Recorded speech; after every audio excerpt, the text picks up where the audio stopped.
I did not get the memo of collared shirts. I have a T-shirt on. I look like a bum for Green X Pest Control.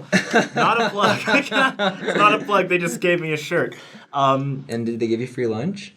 I did not get free. No, I did. I got free J-Dogs. Oh, okay. I'm not a really Nice. J-Dogs guy. That's worth a shirt. You know, do you guys have Sweeto Burrito? Let's just put as many brands in this opening as we can. And hope Better they'll than give us McDonald's money. or Wendy's or Chick-fil-A. I love Chick-fil-A. Perfect intro because we have Steven Harper here who has nothing to do with fast food. Steven Harper is somewhat famous in the LDS community. You worked on Saints, BYU Studies, and the Joseph Smith Papers. Yeah, I wouldn't say somewhat famous, though. People know your name.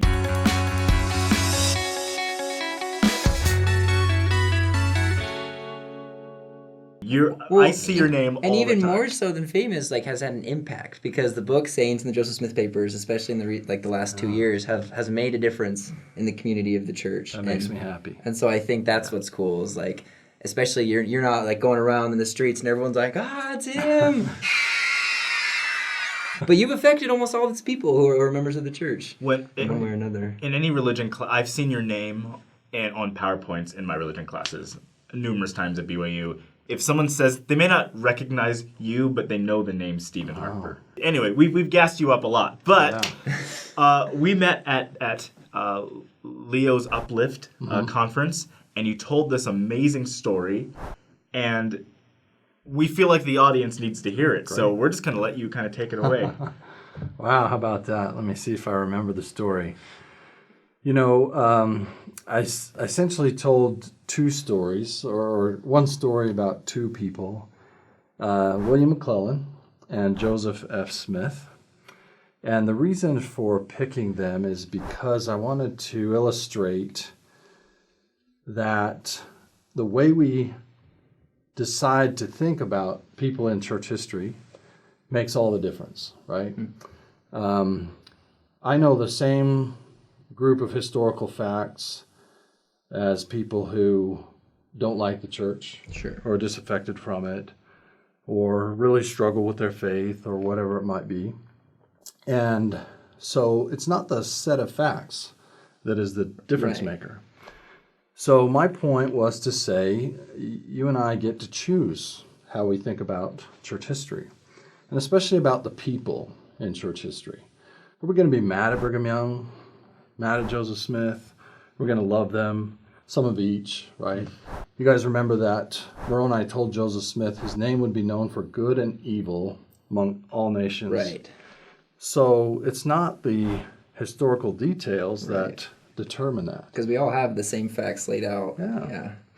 It's what we decide to do with them. It's what we decide they mean. All we have to decide is what to do with the time that is given to us.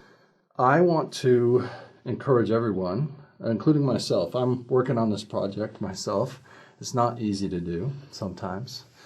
But that is to have faith and hope and charity when we confront people in the past. Any past, our own family histories. Sure. Right? This is important to do with our own parents, frankly, as we grow up and come of age and we find out they're not perfect. Maybe we're pretty young when we find that out, but faith, hope, and charity. So let me illustrate. Yeah. You guys have heard of faith and hope and charity? I've met Faith. I haven't met Hope or Charity yet. We did episodes on them, don't you remember? They live in Vegas. I don't know anything about that. I mean the scriptural concept. Yes, right? yes. You guys with me? Yeah. All right, so let me go way back in time, before you guys were born. So last year, way back. 10 years ago. Yeah. I was working as an undergraduate student at BYU. I was working at BYU Studies, and we were going to publish the journals of William McLellan. He was an early Latter-day Saint apostle, early convert. He has a terrifically interesting story. Nobody really knew much about it because his journals had just come to light. And Jan Ships, a fantastic scholar of Latter-day Saints, a Methodist herself, was editing the journals for publication, together with John Welch, who was my boss at BYU Studies. And he assigned me to work with her to publish the journals. So I got to read them really carefully, right? It was a terrific experience, real great introduction to historical research and writing. And I came to know William McLellan intimately, right? I've read over these journals over and over. Well, in that process, I learned that he was a really complex person like the rest of us. He knew absolutely for certain that the Book of Mormon was true. I mean, he interviewed the witnesses, he grilled them, he cross-examined them, he gained his own spiritual conviction of it. He knew, and he testified throughout his whole long life. The Book of Mormon is true. He also came to know for sure that Joseph Smith was a revelator. He asked the Lord 5 secret questions without Joseph having any knowledge of them. Then he sought a revelation through Joseph Smith. And many years later, after he's really upset with Joseph Smith, completely disaffected from the church, he's still testifying, I asked the Lord these questions. Joseph received a revelation that answered them to my full and entire satisfaction. He said, I consider it to me to this day evidence I can't refute. Wow. So what an interesting guy, right? He knows Joseph Smith translated the Book of Mormon by the power of God. He knows Joseph Smith was a revelator, at least up until 1834, I'll say. But he has this love-hate relationship with Joseph Smith's revelations. And he struggles to live up to all the expectations in the revelations, right? Like I do. So I had a really interesting personal experience with McClellan. I was wondering why Joseph Smith was upset at him. Joseph Smith wrote a letter to his wife Emma in 1832, and in it he just lashes out at William McLellan. And as far as I could tell, McClellan was just doing what all the Latter-day Saints were doing. He was moving, he'd been on a mission, then he got married, moved to Missouri, right? This is what everybody's doing. Yeah. Why does McClellan get special recognition and rebuke from the prophet? And I'm wondering this question, wondered it for months. And I remember I was lying in bed, it was about 2 a.m, and there's kind of a constellation of documents. The Revelation in D&C 66, McClellan's journal for 1831, a letter he wrote to his relatives, and this letter from Joseph to Emma. And when you put those 4 documents in a pot, and sort of let them simmer together, after a while they tell a story. And that story crystallized in my mind at about 2 a.m.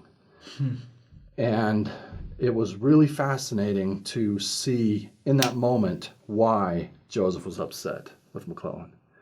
It's because those two knew exactly what the revelation told him to do. And they also knew that McClellan was not doing it. I'm not sure anybody else knew that, right? Right.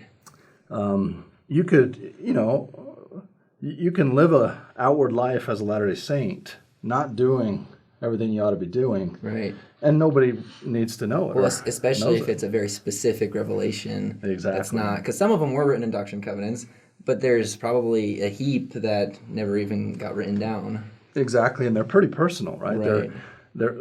If they're not in there, it's often because it's about A specific saint. yeah, somebody and how they need to treat their family or handle their piece of property. Sure. Not really relevant to everybody. And, Yeah. and even DNC 66, you could say, is a lot like that. It's a mission call. So Joseph knows and William knows, but I couldn't tell. Right. And most everybody else probably at the time couldn't really tell. McClellan is outwardly acting like everything's fine. He's doing exactly what he's supposed to. So, for the first time, I could see from Joseph Smith's perspective, specifically this point about McClellan's behavior. I had been questioning Joseph's perspective. Why is he so upset? He's unreasonable. He's not being very, charitable or thoughtful about McClellan in this rebuke in his letter to Emma. But all of a sudden I thought, that's what Joseph can see. Right. He can see that McClellan is very specifically and very intentionally disobeying specific commands in the Revelation. Right. So thus the rebuke. Now, here's the point. Sorry for the long story. The very next thought that crossed my mind that night was, there but for the grace of God go I. I could be just like William McLellan. And this was a change for me because I had grown up with a feeling, an attitude that we had toward William McLellan and a lot of other apostates or dissenters from the early church. Right. My thought was to sort of treat them as bad apples from the beginning. Sidney Rigdon, Sure.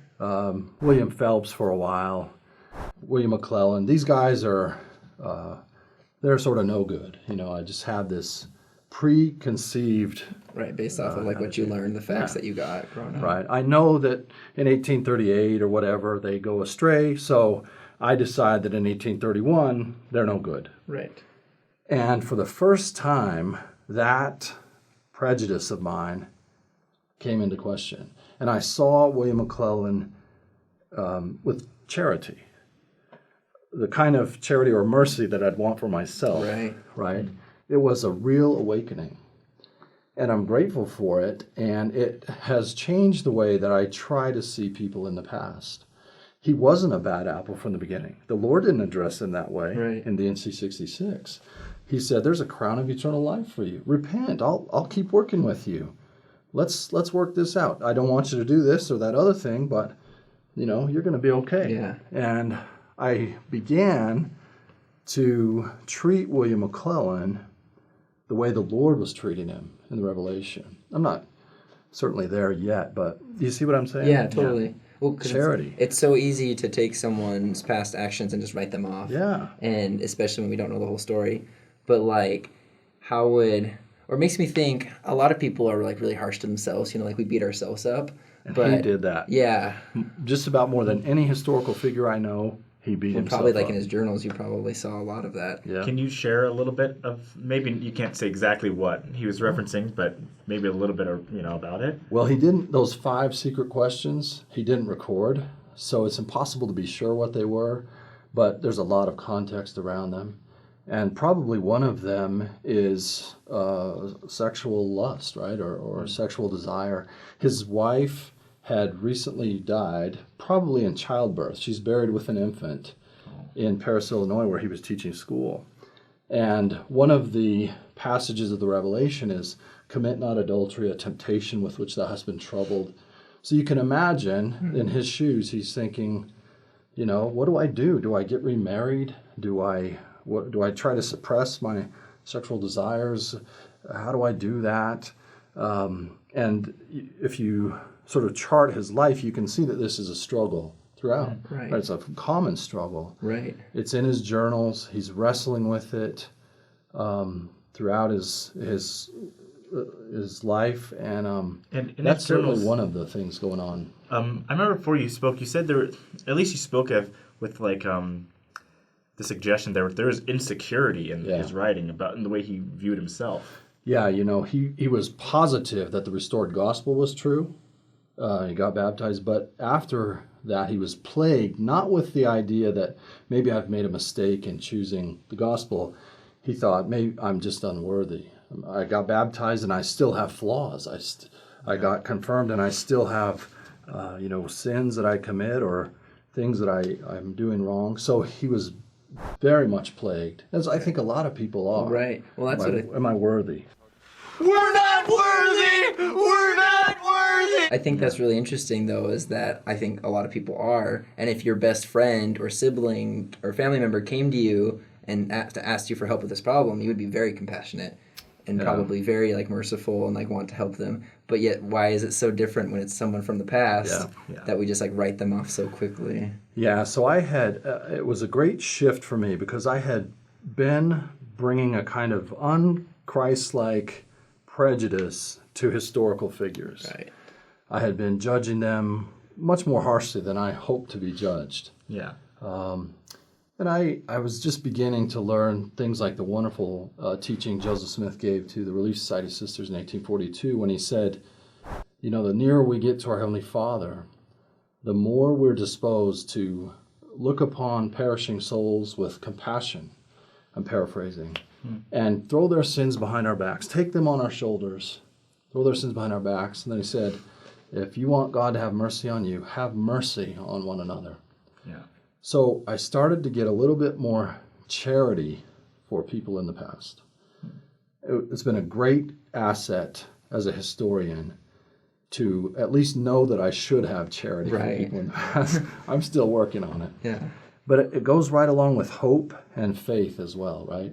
I've tried to cultivate those attributes. I've tried to have faith in the restored gospel, especially the past, the church history, even when I come up against challenging stuff. I choose faith. Yeah. I choose hope as well. So the reason I picked, for the meeting I was talking at, the reason I picked William McLellan is because he exemplifies a dissenter, an apostate, we might call him. And I wanted to show we can have charity for people like him. He is not that different from me. I remember that revelation, there but for the grace of God go I can learn from him. I can have compassion on him. But I also wanted to give the example of Joseph F. Smith. Right. Because here's somebody that everybody knows, and most folks out there watching regard as a prophet of God, right? Mm-hmm. Long-bearded, old man, right? Long time before he was a long-bearded old man, he was a very angry young man, okay? Yeah. And I don't know all the reasons why, but if anybody ever had reason to have childhood trauma, it's Joseph F. Smith. Because he's just a kid when he sees his father's body. His father's Hiram Smith. He comes back from Carthage jail with a bullet hole in his face. Right.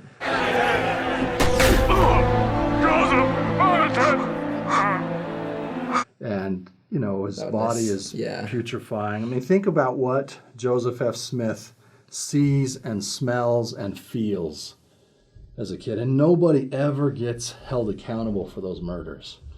Right, the murderers get free. Everybody knows who did it, but they're acquitted. No consequences. So a few years later, now Joseph Smith, this fatherless son, is coming with his mother and siblings across the plains, and the captain of his wagon company is really condescending. He's really a jerk to Joseph F.'s mom. Mm-hmm. He thinks they're going to just be a big drain and a burden on him. And Joseph F. will remember that his whole life, and he will hate that guy for a long time, right? Yeah. So think about this kid in these ways. He's sent on a mission when he's 15 by people who have charity for him, people who understand him. Brigham Young, Heber Kimball, his stepdad, George A. Smith, these guys who are close with his father are real mentors to him, and they look after him, and they assign him a senior family member, one of his older family members, to go and be a kind of a senior companion and mentor to him. They send him to Hawaii on a mission, and he really grows up in that experience. The point of telling his story is to get to actually to his son's story, Joseph Fielding Smith, as we say. Right. Okay, so this is the clean-shaven president of the church, short-lived president of the church, about the time that I was born. And it is very common for people who do for a living what I do, professional church historians, it's very common to have a real sour taste in our mouths about Joseph Fielding Smith. He was doctrinaire. He was dogmatic about issues of doctrine and church history. And he was the church historian for like 60 years. Wow. An apostle and the church historian. He inherited his father's safe and the records that were kept in it. So the coolest records in the church history library were kept pretty tight. And a lot of historians and others who wanted to see all the records would come to the church administration building, and Joseph F. Smith would say, nope, not going to show you that. But they'd write letters, right? So if you're a historian, you feel like you have an inherent right to see everybody's journals and so forth. Right. I mean, it's just a given. It comes with being a historian in your DNA. So we resent anybody who tells us we can't see, the prophets' journals or whatever else. And so there's a frustration we have with Joseph Fielding Smith.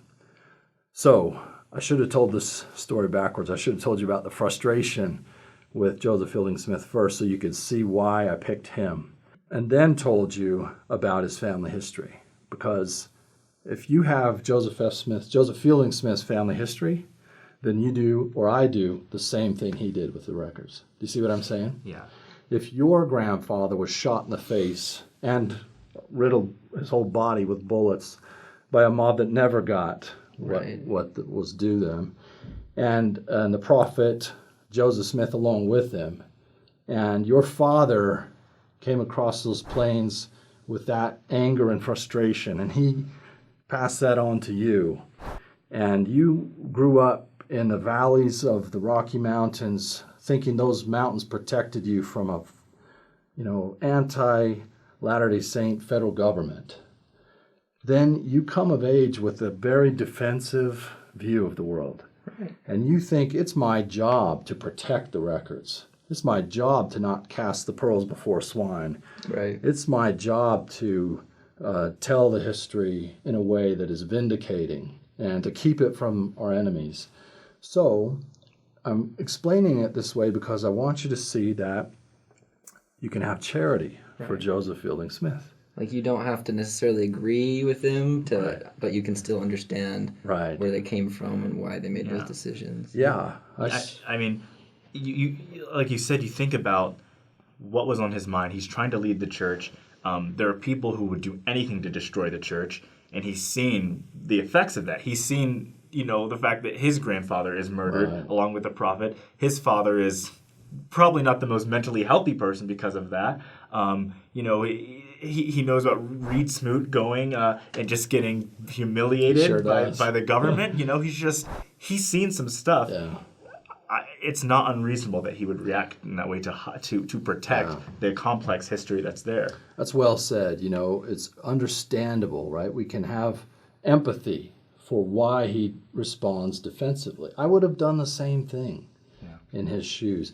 I still think that everybody owes me their journals. I have an inherent right to read everybody's historical records, but even though I feel that way, I can understand empathetically Joseph Fielding Smith. That's really cool. Yeah. It took me a while to understand why the Nauvoo City Council had the Nauvoo Expositor destroyed, and after I went into church history and read about everything, I concluded I would have done the same thing. Yeah. I probably would have been more fiery than Joseph Smith. Especially if you're in that situation. For sure. It's really valuable to develop that skill and that spiritual attribute, that skill to put ourselves on the ground with these people and say, what they did at Mountain Meadow was awful, atrocious, evil, unexcusable. And then if you put me on the ground in that same set of circumstances, I probably do what those people do. I hate to say that. But I'm not better than people in the past. I'm not more moral. I'm not smarter.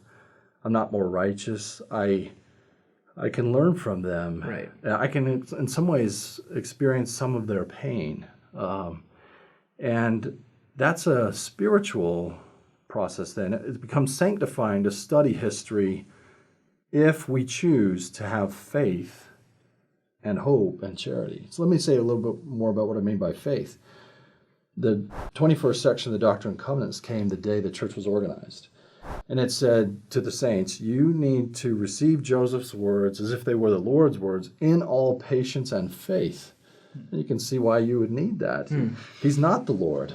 And it's going to take patience with this young prophet and faith that he is indeed the Lord's prophet to follow him. And I choose faith. I choose to have faith that Joseph Smith and Brigham Young were called of God by prophets. The historical facts don't compel that decision, but they also don't refute it. Right. Some people will say, absolutely, if you just knew the facts, you couldn't have faith in Joseph Smith. That's not true. Right. Absolutely not true.